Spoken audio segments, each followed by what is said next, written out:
Hi y'all, welcome to the Polco Minute, where you hear the latest best practices and news in local government and civic engagement. I'm Angelica Waddell with this week's headlines.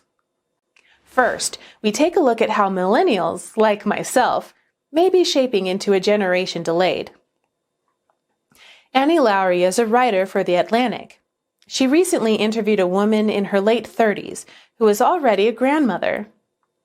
For Lowrey, it was a stark reminder that millennials have come of age, though the generation has not economically progressed as quickly as we'd like.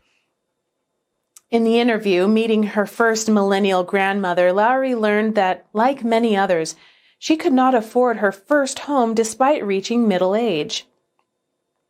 More than that, the recent pandemic and recession has made things even more difficult. The Atlantic reports millennials are getting married and having children later in life compared to previous generations. Then there is the issue of a larger racial wealth gap in recent times. Data show that young white families are generally just as wealthy now as they were a few decades ago. However, young minority families are becoming poorer on average. Lowrey says in great part due to student loan debt. Black college students are more likely to take out loans, and college tuition is higher today than ever before, and economic recessions don't exactly help in paying off loans, among other impacts. For millennials, it seems milestones and markers of adulthood are becoming harder to predict and far less exact.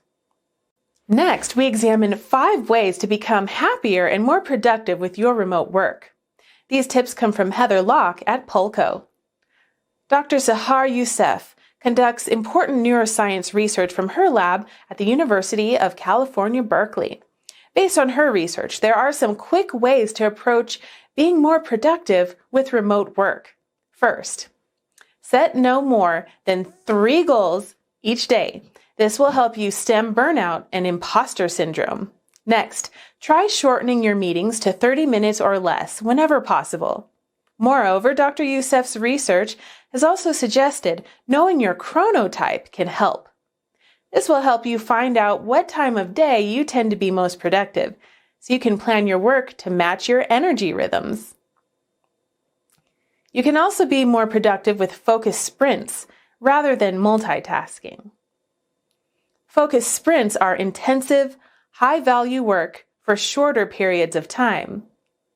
Lastly, try email batching during lower energy times of day.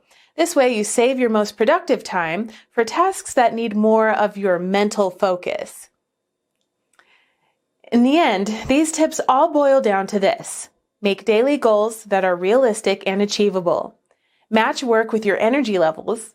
And remember to take breaks and refresh your mind and motivation. Thanks for watching the Polco Minute with me. My name is Angelica Waddell, Director of Communications at Polco National Research Center. Polco makes it easy for local governments to get accurate and reliable feedback from their communities. How are you keeping up with today's engagement issues and trends? Join a panel discussion with other local government leaders and us nationwide. Connect with me on LinkedIn or send us a note at polco.us/contact to let us know if you're in. See you next time.